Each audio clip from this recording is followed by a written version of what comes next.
Assalamualaikum warahmatullahi wabarakatuh. Hari ini kumpulan kami iaitu kumpulan kelima akan membentangkan tajuk Mazhab Maliki. Ahli kumpulan 5 ialah Nurin Syafiqah binti Ismail, Nur Hanisa Ahmad Syapawi, Siti Zaidah binti Shahabuddin dan Intan Sabrina binti Muhammad Mayudin. Saya, Siti Zaidah binti Shahabuddin, akan memulakan pembentangan. Pengenalan. Imam Malik adalah tokoh mujtahid yang terkenal sebagai pengasas satu daripada 4 mazhab fiqh terbesar dalam Islam yang kekal sehingga hari ini. Ketokohan beliau pada zamannya tiada tolak banding sehingga digelar sebagai Imam Dar al-Hijrah, iaitu imam yang menjadi rujukan kota Madinah. Mazhabnya atau disebut Mazhab Maliki berkembang dan diamalkan di pelbagai tempat serata dunia, terutama Mesir, Algeria, Libya, Maghribi dan negara Afrika.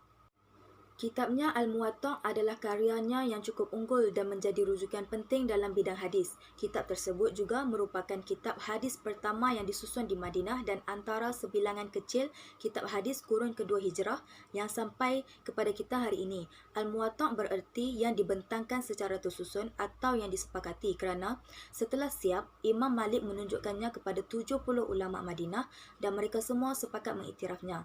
Kitab tersebut mengandungi hadis hukum, pendapat sahabat dan tabi'in. Jumlah keseluruhan riwayat di dalamnya menurut naskah Yahya bin Yahya Al-Laiti ialah 1891 hadis serta asar. Imam Malik menghabiskan masa selama 40 tahun untuk mengumpul dan menapis hadis yang diterima daripada gurunya. Menurut Ibn Hibban, beliau orang pertama daripada kalangan fuqaha Madinah yang meneliti perawi hadis. Beliau akan menolak perawi yang tidak siqah dan hanya meriwayatkan hadis daripada perawi yang siqah sahaja. Beliau cukup berhati-hati dalam menapis, menerima dan menolak sesuatu riwayat. Daripada 100,000 hadis yang diriwayatkan, hanya 10,000 yang diterimanya. Daripada jumlah itu pula, setelah diteliti dan dipadankan dengan Al-Quran, Sunnah dan amal ahli Madinah, hanya 500 hingga 700 hadis yang dinilai sebagai sahih. Latar belakang Imam Malik. Biodata Imam Malik. Imam Malik rahimahullah atau nama sebenar beliau Malik bin Anas bin Abu Amir bin Amru bin Al-Harith Al-Asbahi dilahirkan di kota Madinah pada 93 Hijrah bersamaan dengan tahun 713 Masihi, iaitu pada zaman pemerintahan Khalifah Al-Walid bin Abdul Malik daripada kerajaan Bani Umayyah. Beliau berasal dari keturunan Arab yang terhormat dan dimuliakan oleh masyarakat kerana datuknya Amir bin Al-Harith banyak berkorban bersama Nabi Muhammad SAW dalam menegakkan agama Islam. Kehidupan keluarganya yang susah tidak memadamkan cita-citanya untuk menjadi orang yang berilmu. Berkat usahanya yang gigih dan bersungguh-sungguh, akhirnya beliau muncul sebagai seorang ulama, hartawan, dermawan dan berjaya memegang jawatan mufti besar di Madinah. Beliau pernah menjadi guru sedari usia 17 tahun dan dapat mengajar dengan baik walaupun masih muda. Majlis pengajian beliau dilakukan di Masjid Nabawi.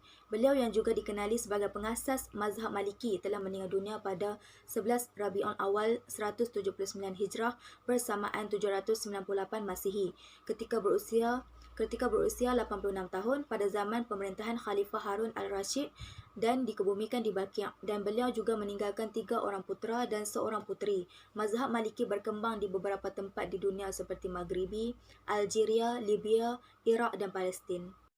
Seterusnya, sifat peribadi Imam Malik. Sepanjang hidupnya, Imam Malik terkenal dengan kecerdasan akal fikirannya yang tinggi sehingga kan mampu menghafal Al-Quran dalam usia yang masih muda. Beliau juga terkenal dengan sifat mulia, bersopan santun, suka memakai pakaian yang bersih, kemas serta bau-bauan yang harum selaras dengan tuntutan agama supaya menjadi orang yang pembersih. Walau bagaimanapun, beliau yang terkenal dengan keramahan dan bergaul dengan semua lapisan masyarakat merupakan seorang yang pendiam dan hanya berkata-kata apabila perlu dan menganggap benda yang akan diucapkan adalah perkara-perkara yang berfaedah sahaja. Beliau juga seorang hartawan yang tidak lokek membelanjakan hartanya ke jalan Allah. Sebagai contoh, beliau pernah membantu Imam Ash-Shafi'i sehingga berjaya menjadi ulama terkenal. Beliau seorang yang sangat menghormati hadis-hadis Rasulullah sendiri dan diri baginda sendiri walaupun baginda telah wafat.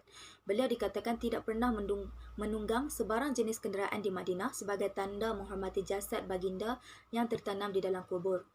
Beliau pernah dirotan dengan cemeti sehingga patah tulang belakang kerana mengeluarkan fatwa yang tidak disukai oleh khalifah, iaitu isteri yang ditalak secara paksa tidak jatuh talaknya. Ini menunjukkan betapa tabahnya beliau. Kerajinannya mengerjakan ibadat di malam hari pula menunjukkan kewarakan beliau terhadap Allah Subhanahu Wa Taala. Prinsip hidup beliau mengenai ilmu ialah orang yang ingin belajar ilmu hendaklah berusaha mencarinya, bukan ilmu yang datang mencarinya. Beliau tidak pernah merungut apabila memberi pendidikan kepada anak-anak muridnya. Beliau akan bersusah payah memberi kefahaman kepada anak-anak muridnya tentang sesuatu masalah ilmu. Seterusnya ialah pendidikan Imam Malik. Sejak kecil lagi minatnya terhadap ilmu sudah disemai dalam jiwanya. Beliau telah menghafal ayat-ayat Al-Quran dan hadis semenjak kecil dan mendapat pendidikan di kota Madinah daripada beberapa orang ulama terkenal di sana. Guru pertama beliau adalah Abdul Rahman bin Hamzah, iaitu seorang ulama besar Madinah yang telah memberi pendidikan kepada beliau selama 8 tahun.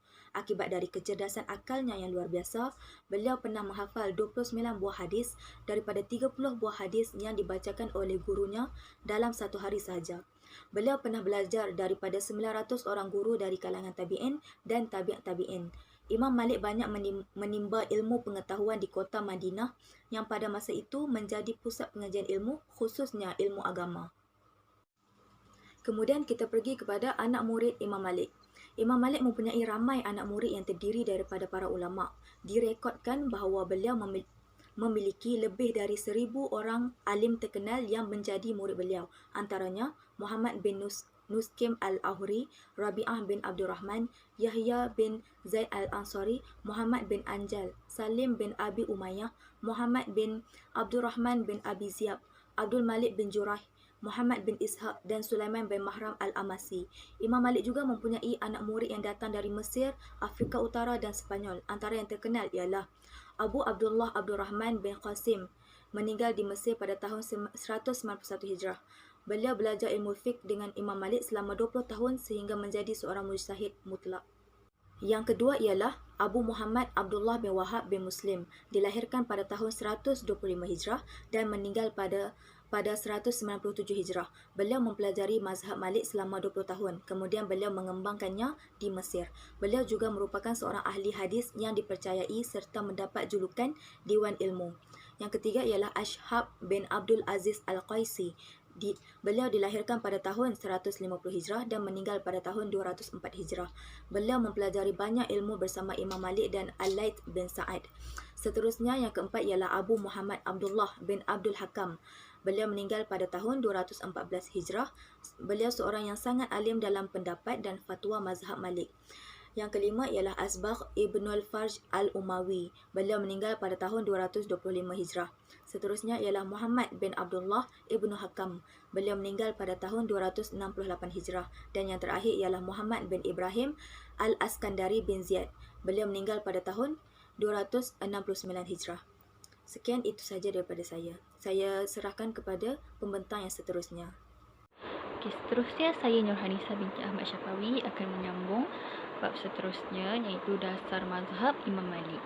Al-Quran merupakan dasar mazhab pertama bagi mazhab Maliki.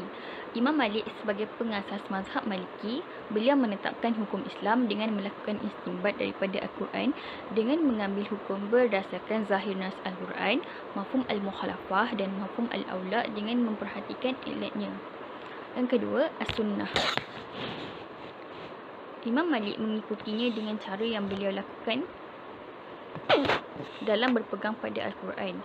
Apabila ada dalil syarak yang menghendaki kepada pentakwilan, maka yang dijadikan pegangan adalah maksud takwil tersebut.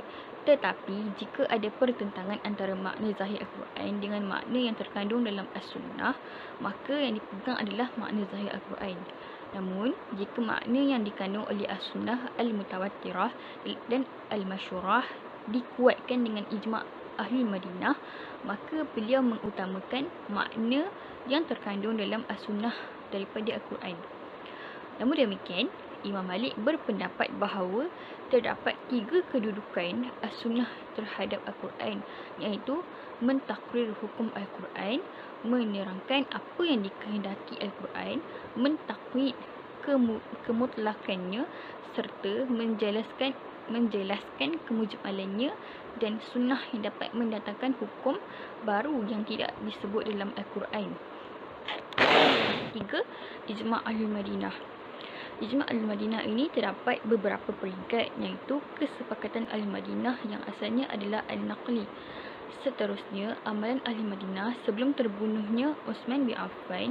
Hal ini berdasarkan bahawa belum pernah diketahui amalan Ahli Madinah waktu itu bertentangan dengan sunnah Rasulullah SAW.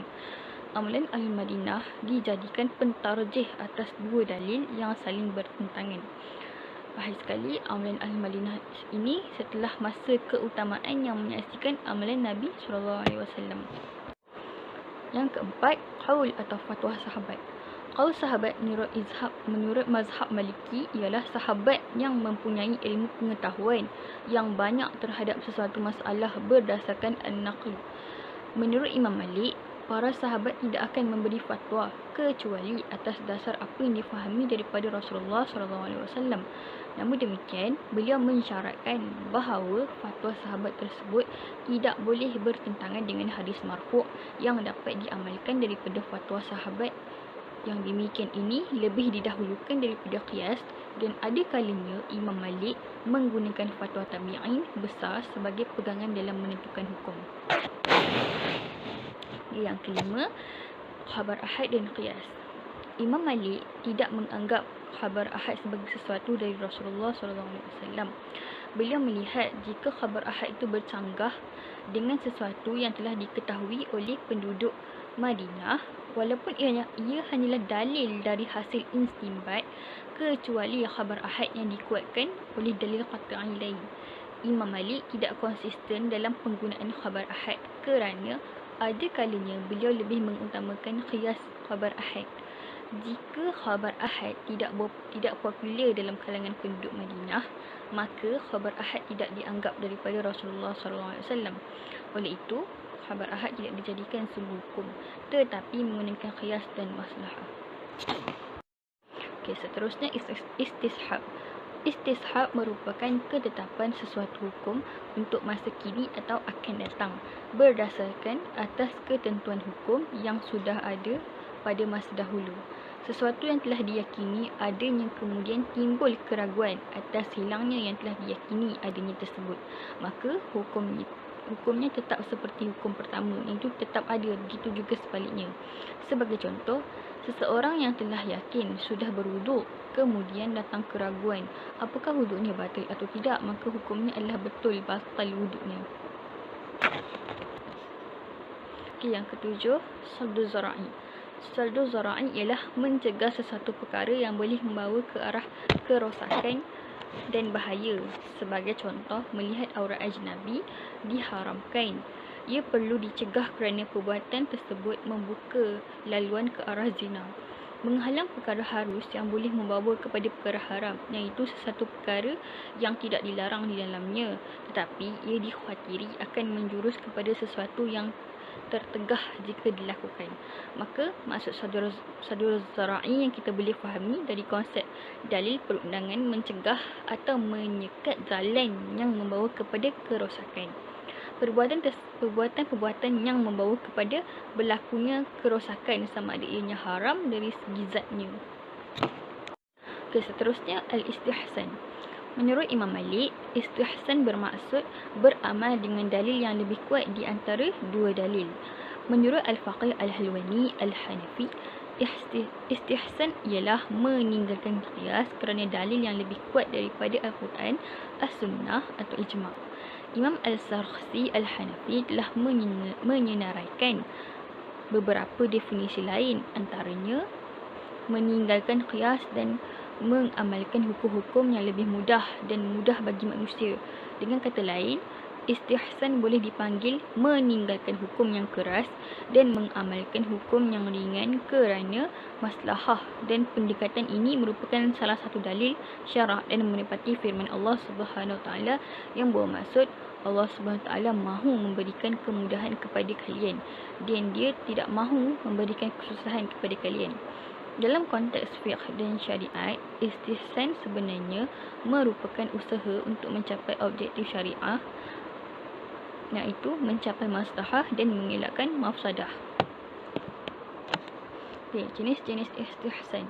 Jenis yang pertama, istihsan dengan nas, seperti keharusan bai'us salam, iaitu jual beli secara tunai, tetapi serahan barang jualan ditangguhkan. Kaedah umum syariat Islam mengharamkan menjual barang yang tidak dimiliki penjual berdasarkan sabda Rasulullah SAW yang bermaksud, jangan kamu jual suatu benda yang kamu tidak miliki. Namun, bai'us salam dikecualikan melalui kaedah istihsan berdasarkan hadis Nabi SAW. Contoh bai'us salam ni, kita beli barang online. Contohnya kita beli barang dekat Shopee. Barang tu kita tak dapat lagi, tapi kita dah bayar. Tapi kalau ikut kaedah mazhab, dalam mazhab Malik, dibolehkan dengan cara begini. Kalau mazhab Syafi'i tak benarkan.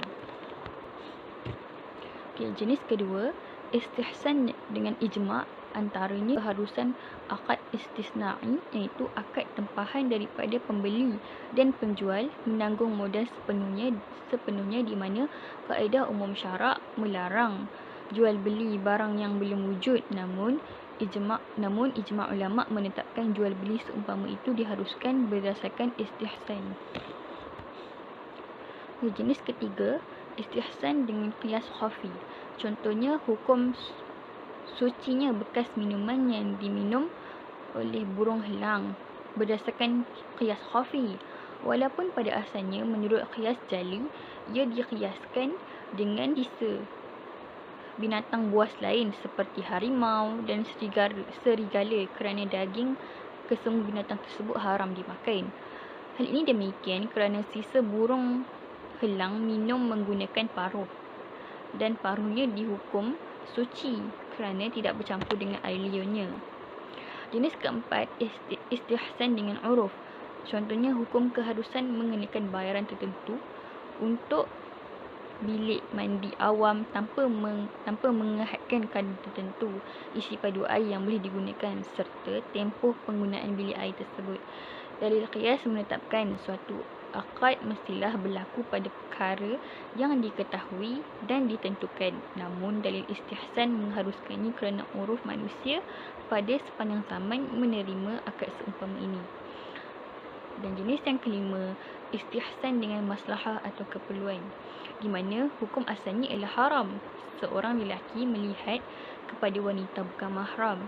Namun, kaedah istihsan membenarkannya jika ada keperluan, contohnya untuk perubatan dan sebagainya. Seterusnya, kesembilan, al-maslahah al-mursalah. Definisi maslahah seperti yang disebutkan oleh Imam Al-Ghazali rahimahullah adalah mendatangkan manfaat dan menghalang kemudaratan. Justru sebarang bentuk perkara yang memberikan kebaikan dan manfaat kepada manusia serta dalam masa yang sama ia menghalang keburukan dan kemudaratan ke atas diri mereka adalah dianggap sebagai maslahah. Para ulama yang berpegang kepada al-maslahah al-mursalah sebagai dasar hukum menetapkan beberapa syarat untuk dipenuhi sebagai berikut.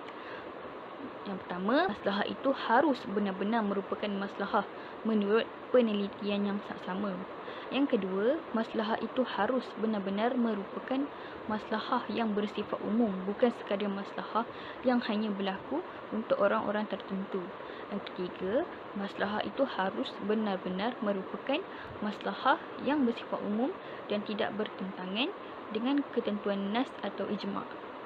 Mazhab Maliki menghargai maslahah dan menjadikannya sebagai salah satu dasar yang berdiri sendiri. Bahkan mazhab Maliki kadang-kadang mentakhsiskan Al-Quran dengan dasar maslahah. Yang terakhir, syarat ma qablana. Syarat ma qablana merupakan hukum hakam yang Allah telah syariatkan kepada umat-umat terdahulu sebelum kita, dan Allah turunkannya kepada para nabi dan rasulnya untuk disampaikan kepada umat-umat tersebut. Syarat man qablana mempunyai beberapa jenis. Antaranya, hukum hakam yang datang di dalam Al-Quran ataupun As-Sunnah dan terdapatnya dalil di dalam syariat kita yang menunjukkan ianya difardukan ke atas kita sebagaimana ia difardukan ke atas umat-umat terdahulu.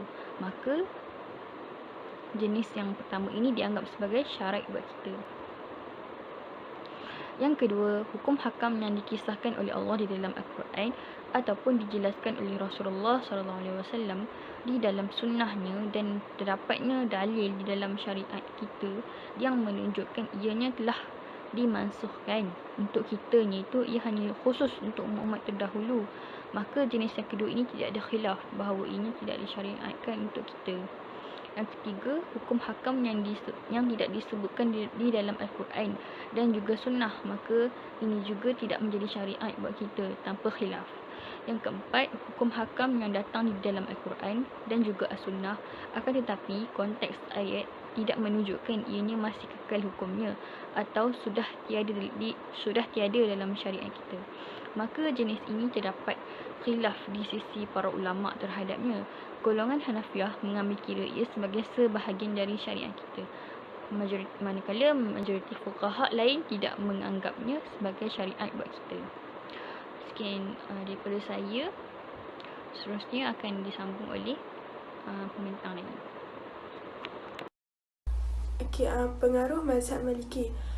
Mazhab Maliki telah tersebar luas di banyak negeri, antaranya Utara Afrika, Iraq, Tunisia, Mesir, Aljazair, Andalusia, Morocco dan Sudan.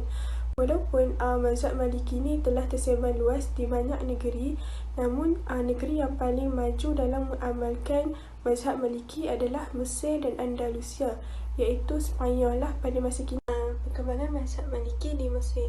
Diriwayatkan orang yang mula-mula memperkenalkan mazhab Maliki di Mesir ini ialah sahabat Imam Malik yang bernama Utsman bin Al-Hakam Al-Juzami dan seorang lagi tokoh yang bernama Abdul Rahman bin Yazid bin Yahya di bawah pimpinan yang terkenal iaitu Sultan Salahuddin Al-Ayyubi. Pada tahun 556 Hijrah, Sultan Salahuddin telah mendirikan sebuah madrasah khas untuk para ulama mazhab Maliki untuk mengajar di sana, dan madrasah tersebut dinamakan sebagai Al-Qumhayyah. Perkembangan mazhab Maliki di Andalusia. Mazhab Maliki dibawa masuk ke Andalusia oleh pengikut setia Imam Malik yang bernama Ziyad bin Abdul Rahman Al-Qurtubi. Peristiwa ini berlaku semasa pemerintahan Andalusia di bawah Khalifah Hisham Abdul Rahman pada tahun 171 hingga 180 Hijrah. Untuk meneguhkan kedudukan mazhab Maliki di hati rakyatnya, baginda telah berusaha menguatkan pengaruh mazhab Maliki dengan cara melantik hakim-hakim hanya berpegang dengan mazhab Maliki sahaja. Seterusnya, saya Intan Sabrina binti Muhammadin akan sambung mengenai sumbangan mazhab Imam Malik. Sumbangan pertama iaitu Imam Malik menghasilkan kitab-kitab terutamanya dalam bidang hadis dan fiqh. Sumbangan ini merupakan antara sumbangan yang besar sekaligus membuktikan kepakaran dan keilmuan Imam Malik dalam hadis dan fiqh, iaitu dengan pembukuan kitab Al-Muwatta. Ia dikenali dengan kitab Al-Muwatta kerana beliau telah membentangkan cerita jalan yang mudah mengenai fiqh untuk kaum muslimin seluruhnya. Di dalam kitab Al-Muwatta terkumpul hadis-hadis yang diriwayatkan oleh penduduk Madinah, fatwa sahabat dan tabi'in yang diusiakan hampir 40 tahun. Sejajar hadis dikumpulkan kemudian disusun berdasarkan bab fiqh. Oleh itu, kitab Al-Muwatta merupakan gabungan antara hadis dan fiqh. Bukan itu saja, Imam Malik juga menyusun kitab Al-Muwatta tersebut selepas membuat kajian yang teliti dari sudut perawi juga sanad. Kitab tersebut asalnya mengandungi 30,000 buah hadis, tetapi setelah ia ditapis, ia menjadi 1,790 sahaja. Yang kedua, Imam Malik menghabiskan 40 tahun dari hidupnya untuk menghimpun dan menapis hadis-hadis yang diterima daripada gurunya. Imam Malik seorang yang pakar dalam ilmu hadis. Beliau sangat berhati-hati dalam menyelidik sanad dan perawi hadis untuk memastikan kesahihannya. Kerana kemasyhuran Imam Malik dalam ilmu hadis, ramai ulama dari luar Madinah datang untuk mendapatkan ilmu daripada beliau. Selain daripada mengumpul hadis-hadis Nabi, Imam Malik juga menganalisis hadis-hadis tersebut untuk merumus hukum-hukum agama. Mengikut satu riwayat, Imam Malik telah menghabiskan 40 tahun dari hidupnya untuk menghimpun dan menapis hadis-hadis yang diterima daripada gurunya. Yang ketiga, Imam Malik juga mengeluarkan fatwa-fatwa. Beliau sangat berhati-hati dalam setiap hukum yang dikeluarkan, yang mana akan terlebih dahulu merujuk kepada Al-Quran dan Hadis. Jika tidak terdapat dalam kedua-dua sumber tersebut, beliau akan merujuk kepada ijma' ulama', qiyas dan ahli sekali masalah bersalah. Seperti yang kita ketahui, antara peninggalan Imam Malik yang terbesar sekali ialah kitab Al-Muwatta', yang mana ianya menjadi bahan rujukan seluruh umat Islam serta masih diamalkan oleh umat Islam pada zaman sekarang. Yang terakhir, Imam Malik banyak menghabiskan sebahagian besar hidupnya di Madinah. Imam Malik dilahirkan, belajar dan mengajar di Madinah. Jika ada seseorang mengharuskannya keluar dari tanah kelahiran, maka beliau pergi ke Mekah untuk menunaikan umrah dan menunaikan fardu haji. Kecintaannya kepada kota Nabi membuatkannya dia bertahan sehingga beliau terpaksa menerima siksaan daripada pihak berkuasa kerana perbezaan pendapat dalam isu fiqh. Disebabkan itulah dia mendapat gelaran Imam Dar Al-Hijrah atau Imam Negara Hijrah Nabi Madinah. Kesimpulan, dari perbincangan di atas dapat kita simpulkan bahawa kewujudan pelbagai mazhab dalam Islam merupakan satu rahmat dan kekuatan yang ada pada ajaran agama. Walaupun umat Islam pada hari ini berasal dari mazhab yang berbeza, mereka perlulah mencontohi sikap yang diamalkan oleh setiap imam mazhab tersebut. Kepelbagaian mazhab merupakan satu rahmat dan anugerah Allah kepada umat Islam. Mereka tidak wajib terikat dengan sesuatu pandangan sahaja dalam hidup mereka. Ini memudahkan umat Islam untuk menjalani kehidupan yang berbeza, mengikut tempat dan waktu serta menghadapi cabaran hidup dengan penuh hikmah dan bijaksana. Pada masa yang sama, umat Islam turut patut mengetahui keutamaan dalam fiqh agar segala permasalahan mazhab dan perselisihan lebih mudah diselesaikan. Sekian, terima kasih.